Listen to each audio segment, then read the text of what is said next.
विद्यार्थी मित्रों स्वागतम आप सर्वानी एक ज मात्र यूट्यूब चैनल पर। ओके मित्रों, तो आज આપણે ધોરણ 7 સામાજિક વિજ્ઞાન પાઠ નંબર 6 વિદ્યાર્થી અને વિમુક્ત જાતિઓ વિશે સંપૂર્ણ સ્વાધ્યાયનું સોલ્યુશન કરવાના છીએ। આના પહેલા ધોરણ 7 ની દરેક પાઠનું સ્વાધ્યાય સોલ્યુશન તમે મેળવી શકો છો સામાજિક વિજ્ઞાનની આખી ચોપડીનો। ઓકે, જેની લિંક નીચે ડિસ્ક્રિપ્શનના અંદર આપેલ છે, ત્યાંથી તમે પીડીએફ ડાઉનલોડ લિંક પરથી પીડીએફ ડાઉનલોડ કરી શકો છો અને વિડીયો પણ જોઈ શકો છો પ્લેલિસ્ટના અંદરથી।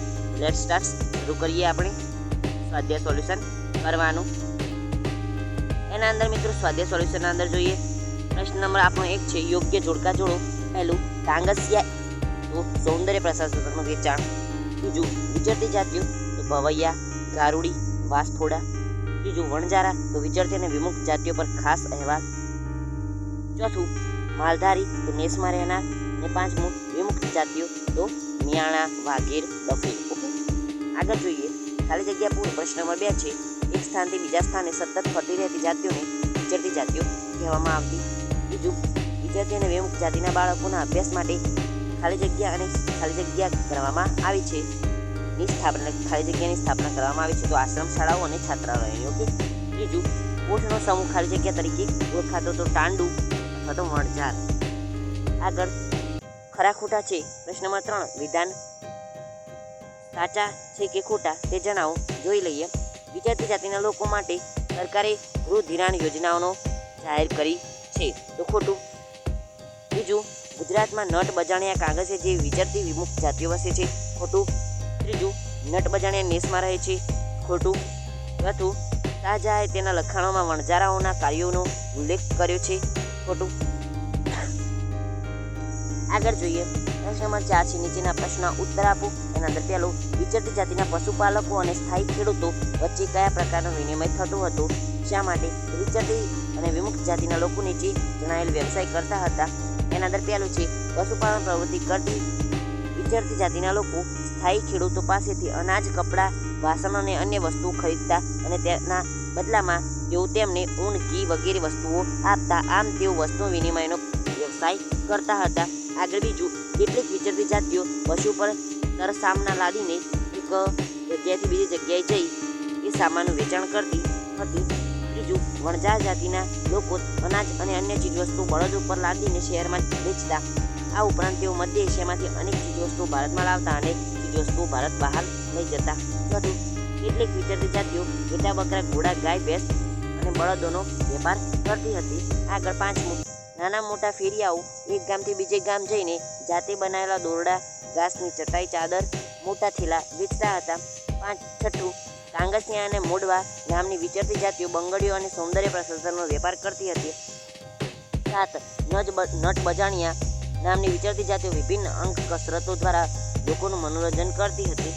આગળ જોઈએ પ્રશ્ન નંબર 2 છે, સરકાર દ્વારા વિચરતી વિમુક્ત જાતિઓના વિકાસ અને ઉત્પાદન માટે કરેલ પ્રયત્નો જણાવો। જોઈએ કેન્દ્ર સરકાર અને રાજ્ય સરકારે આવી જાતિઓના ઉત્કર્ષ માટે કેટલીક વિશિષ્ટ યોજનાઓ દ્વારા તેમની સામાન્ય પ્રવાહમાં ફેરવવાનો પ્રયત્ન કર્યો છે।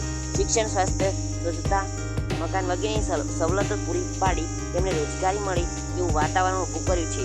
વાદી વજાણિયા મદારીને હવે આપણે રસ્તા ઉપર કરતબ કરતા જોતા નથી।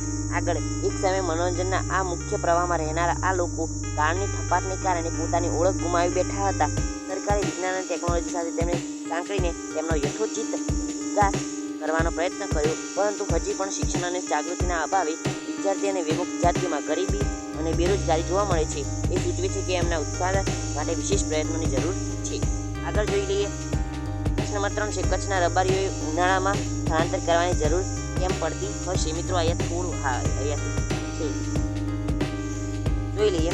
રબારી જાતિના લોકો પશુપાલનના વ્યવસાય સાથે સંકળાયેલા છે। ગુજરાતના કચ્છ જિલ્લામાં ઉનાળામાં તાપમાન ખૂબ જ વધારે હોય છે।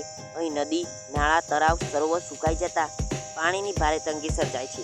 જ્યારે રબારી લોકોને પોતાના પ્રાણીઓ માટે વધારે પાણીની જરૂરિયાત હોવાથી તેઓ ઉનાળા દરમિયાન પોતાના માલ ઢોરને લઈ જે પૂરતા પ્રમાણમાં પાણી મળી રહે તેવા વિસ્તારમાં સ્થળાંતર કરે છે। આગળ જોઈએ ચોથું, નટ લોકો દ્વારા કયા કયા કરતબો કરી લોકોનું મનોરંજન કરવામાં આવે છે। દોરડા પર જુદા જુદા કરતબો કરવા, અંગ કસરતની ઘણી બધી કલાઓ કરવી, જાદુ કરવા, લાકડી પર ચાલવું, વિવિધ પ્રાણીઓ અને જીવજંતુઓના ખેલ બતાવવા વગેરે જેવા કરતબો કરી લોકોનું મનોરંજન કરતા પ્રશ્ન નંબર 5 છે વણઝારા અર્થતંત્ર માટે કેવી રીતે મહત્વપૂર્ણ હતા? વણઝારા ભારતની વિચરતી જાતિઓમાં સૌથી અગત્યની જાતિ હતી. દિલ્હી સલ્તનતના સુલતાન અલાઉદ્દીન ખલજી દિલ્હીના બજારો સુધી અનાજ અને અન્ય ચીજવસ્તુઓ લાવવા માટે વણઝારાનો ઉપયોગ કરતો. મુગલ બાદશાહ જહાંગીરના સમયમાં વણઝારાઓ બળદ પર અનાજ લાદીને શહેરમાં વેચવા જતા. યુદ્ધ દરમિયાન વણઝારાઓ બળદની પોટ દ્વારા મુગલ સૈન્ય માટે અનાજ અને અન્ય માલ સામાન લાવતા હતા. આગળ જોઈએ. તદુપરાંત વણઝારાઓ ભારતમાં અનેક ચીજવસ્તુઓ મધ્ય એશિયામાંથી લઈ જતા હતા અને ત્યાંથી અનેક ચીજવસ્તુઓ ભારત લાવતા. આમ તેઓ ભારત અને વિશ્વ વચ્ચે કડીરૂપ કામ કરતા હતા. આમ અનાજ અને જરૂરી ચીજવસ્તુઓ એક પ્રદેશથી બીજા પ્રદેશે સુધી લાવવા લઈ જવાનું કામ કરીને વણઝારાઓ અર્થતંત્ર માટે મહત્વપૂર્ણ કામગીરી બજાવતા હતા. તો મિત્રો, આ હતું આપણું પાઠ નંબર 6 વિચરતી અને વિમુક્ત જાતિ. હવે ફરી મળીશું પાઠ નંબર 7ના સ્વાધ્યાય સોલ્યુશન સાથે. ત્યાં સુધી જોતા રહો આપણી ચેનલ RFની મોજ FRની મોજ યુટ્યુબ ચેનલ પર. અને મિત્રો, ધોરણ 7ની જે ગુજરાતીની નવી ટેક્સ્ટ બુક આવી છે ગુજરાતીની, તેના સ્વાધ્યાય સોલ્યુશન એટલે કે જે પ્રવૃત્તિઓ છે, જે વાતચીતો છે, એ બધું જ સ્વાધ્યાય સોલ્યુશન અને એને સમજૂનીના વિડીયો પણ આપણે બનાવેલા છે. તમે જોઈ શકો છો, ચેક કરી શકો છો. ઓકે, વિનંતી છે એ વિડીયો જોઈ લેજો, કારણ કે બહુ મહેનત લાગે છે વિડીયો બનાવવામાં. તમે ખાલી લાઇક, સબસ્ક્રાઈબ અને શેર કરી દો તો મોજ દરિયા થઈ જશે. ઓકે, તો આવજો.